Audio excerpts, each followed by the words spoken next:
بسم اللہ الرحمن الرحیم۔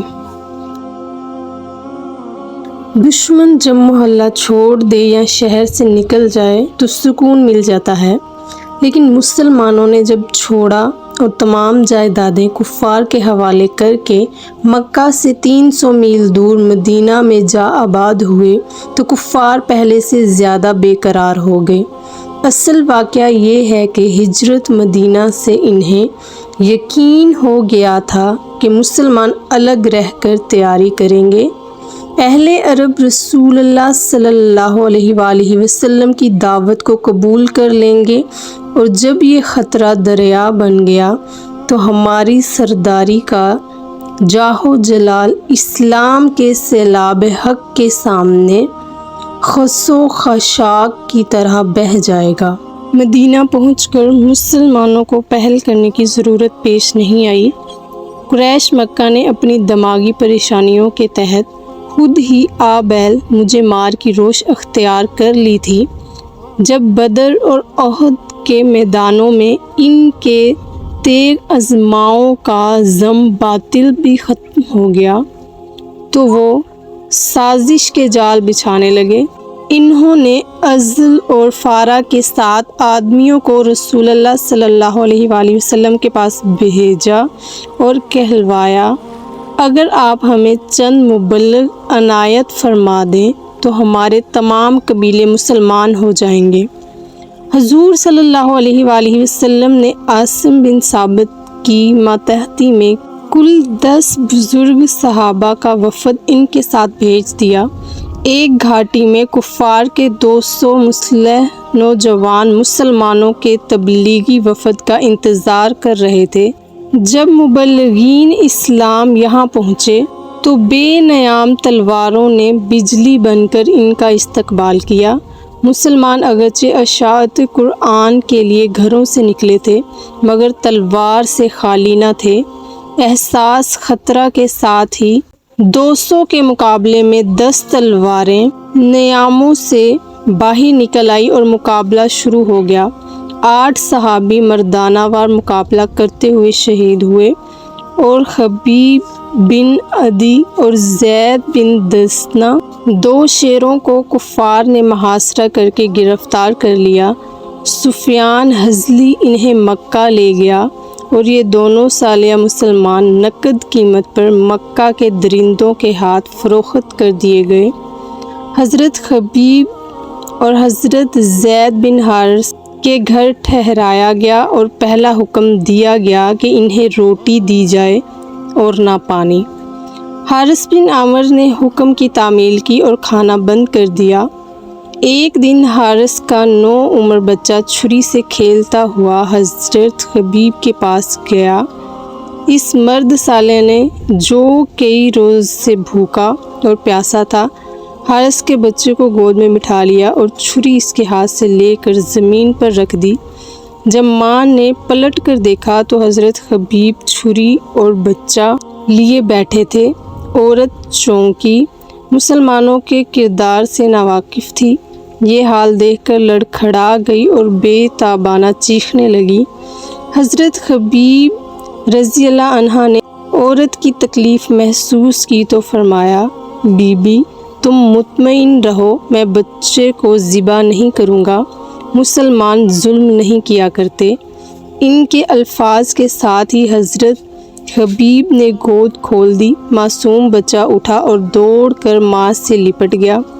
قریش نے چند روز انتظار کیا۔ جب فاقہ کشی کے احکام اپنے مقصد میں کامیاب نہ ہو سکے تو قتل کی تاریخ کا اعلان کر دیا۔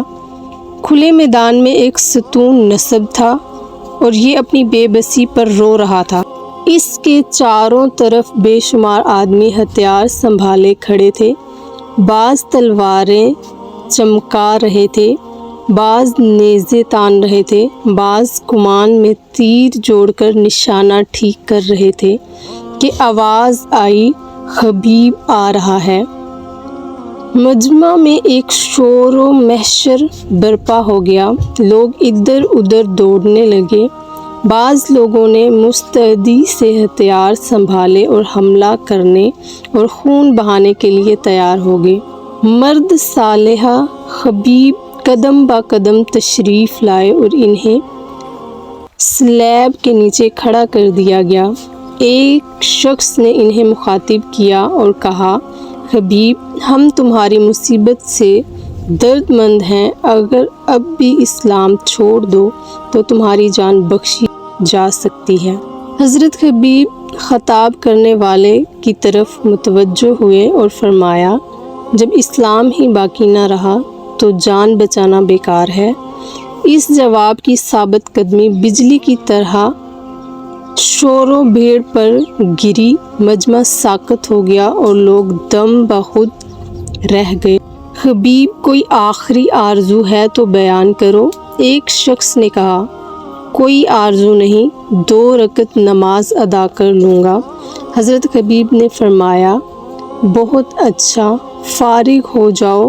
ہجوم سے آواز آئی، پھانسی گڑھی ہوئی ہے۔ حضرت حبیب رضی اللہ عنہ اس کے نیچے کھڑے ہیں تاکہ اللہ کے بندے کا حق ادا کریں۔ خلوص و نیاز کا اصرار ہے کہ زبان شاکر جو حمد حق میں کھل چکی ہے اب کبھی بند نہ ہوگی۔ حضرت حبیب رضی اللہ عنہ کا دل محبت نواز عشق و نیاز کی لذتوں میں ڈوب چکا تھا کہ عقل مسلح کیش نے انہیں روکا اور ایک ایسی آواز میں جسے صرف شہیدوں کی روح ہی سن سکتی ہے، انہیں روح اسلام کی طرف سے پیغام دیا کہ اگر نماز زیادہ لمبی کرو گے تو کافر یہ سمجھیں گے کہ مسلمان موت سے ڈر گیا ہے۔ اس پیغام حق کے ساتھ ہی حضرت حبیب نے دائیں طرف گردن موڑ دی اور کہا، السلام علیکم ورحمۃ اللہ۔ کفار نہیں بولے مگر ان کی کھینچی ہوئی تلواروں نے جواب دیا، وعلیکم السلام ورحمۃ اللہ۔ اب آپ نے بائیں طرف گردن موڑ دی اور کہا، السلام علیکم ورحمۃ اللہ۔ کفار اب بھی خاموش رہے مگر نیزوں میں تیر کی زبانیں رو رو کر پکاریں، اے مجاہد اسلام، وعلیکم السلام۔ مرد مجاہد حبیب رضی اللہ عنہ سلام پھیر کر سلیب کے نیچے کھڑے ہو گئے۔ کفار نے انہیں پھانسی کے ستون کے ساتھ جگڑ دیا اور پھر نیزوں اور تیروں کو دعوت دی کہ وہ آگے بڑھیں اور ان کے صدر کو مظلومیت کا امتحان لیں۔ ایک شخص آگے آیا اور اس نے حبیب رضی اللہ عنہ مظلوم کے جسم پاک کے مختلف حصوں پر نیزے سے ہلکے ہلکے چرکے لگائے اور وہیں خون اطہر جو چند ہی لمحے پیشتر حالت نماز میں لشکر و سپاس کے آنسو بن کر آنکھوں سے بہا، اب زخموں کی آنکھ سے شہادت کے مشک وہ قطرہ بن کر ٹپکنے لگے۔ پیکر صبر حبیب رضی اللہ عنہ کے دردناک مصائب کا تصور کیجیے۔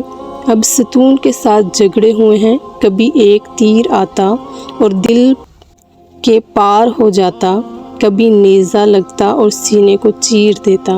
ایک اور شخص آگے آیا اور اس نے حضرت حبیب رضی اللہ عنہ کے جگر پر نیزے کی انی رکھ دی، پھر اس قدر دبایا کہ وہ کمر کے پار ہو گئے۔ یہ جو کچھ ہوا حضرت حبیب کی آنکھیں دیکھ رہی تھی۔ حملہ آور نے کہا، اب تو تم بھی پسند کرو گے کہ محمد صلی اللہ علیہ وآلہ وسلم یہاں لگ جائیں اور تم اس مصیبت سے چھوٹ جاؤ۔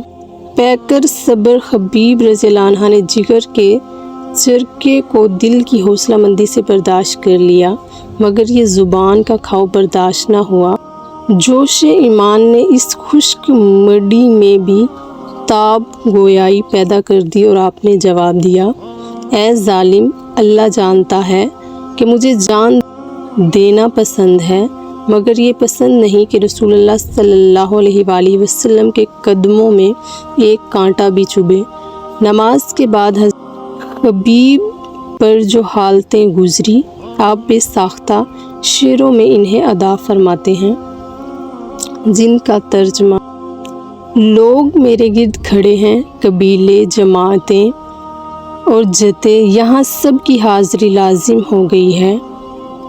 ان لوگوں نے یہاں اپنی عورتیں بھی بلا رکھی ہیں اور بچے بھی، اور ایک مضبوط اور اونچے ستون کے پاس کھڑا کر دیا ہے۔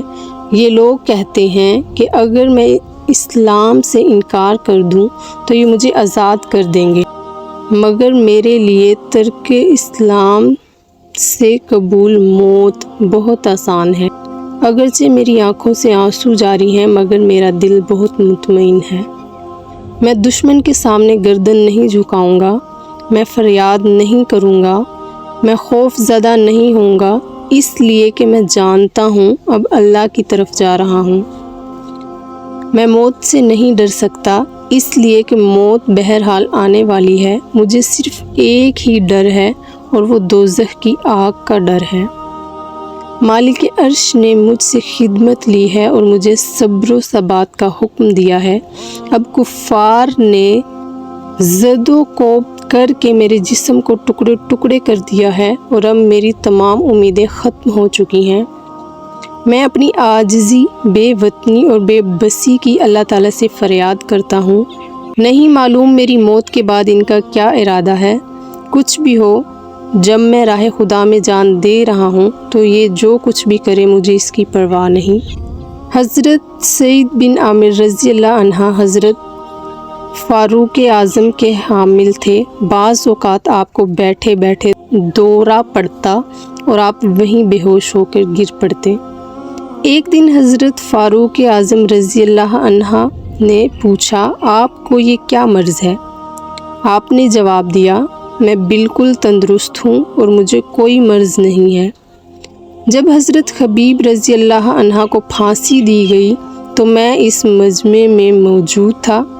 جب وہ ہوش ربا واقعہ یاد آ جاتا ہے تو مجھ سے سنبھلا نہیں جاتا اور میں کانپ کر بے ہوش ہو جاتا ہوں۔